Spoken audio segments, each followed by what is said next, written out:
Shout out to the real sports fans, real boxing fans worldwide.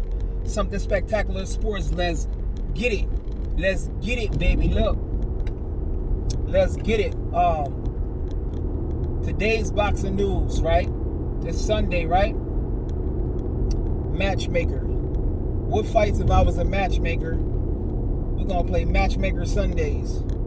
If I'm Tank Davis's matchmaker, I will put him in the upcoming winter, fall, whenever next time he's gonna fight. I will put him in with Gary Russell. Gary Russell's interview, along with the DC and Baltimore, close. They only a few minutes away, but DC versus Baltimore storyline, and the storyline with Gary Russell. He's a smaller guy, so if I was the matchmaker, Tank being a bigger guy, stronger guy, more power, maybe a little bit less experience, but just as slick, just as fast, move around the ring. But we just haven't seen that a lot.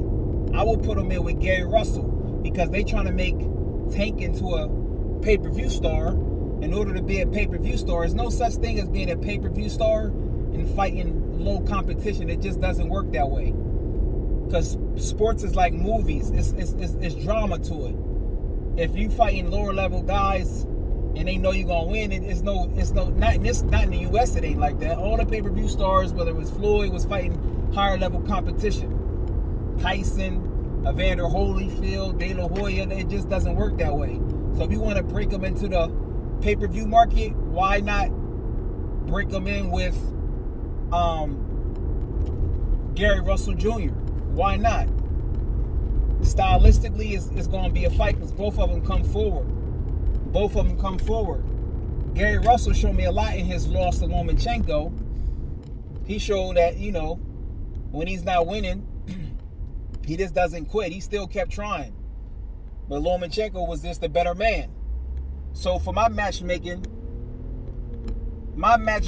I'm putting Tank in with Gary Russell next, hands down.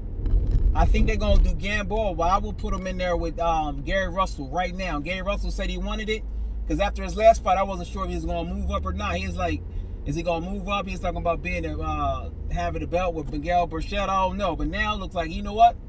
Boom. Even if it's at a cut weight because Tank don't got the belt. So I would do that one. That's what I would do. Also, now if I was the matchmaker for Gary Russell Jr., and I couldn't get a fight with Tank Davis, I will put Gary Russell Jr. in there with Tevin Farmer. That's a fight that Tevin Farmer would take, I believe. It's a good payday for both fighters, Philly versus B-More. And Tevin Farmer is not the biggest puncher. So the risk level of Gary Russell is not that high. It's only 4 pounds. So that's a winnable fight. Gary Russell will be the favorite. If I had my matchmaker hat on, that's who I would definitely do it. Another one, matchmaker. My rates is good too as a matchmaking shit too. Matchmaking Sundays. Check this out. Thomas Delorme. I'm high on Jaron Boots the Bodybreaker Ennis. I will put Boots the Bodybreaker Ennis in. I know it's kind of close. He fighting in 2 weeks, October 5th on Showtime. I will put Boots Ennis in there with Thomas Delorme because he surprised me last night and won. I thought the younger guy would win, but he showed something. Even before the fight, I thought Thomas Delorme was a good fight for Jaron Boots Ennis. We know Buzz stopped him. Damn. We know Buzz stopped him, and I think Luis Abrego, I believe, stopped him too. The Argentinian guy that lost to Tim Bradley stopped him. But I will put Jaron Boots Ennis in there with Thomas Delorme if I had it my way, because without him being signed with PBC, it's like the finances that's backing him because it's all about positioning.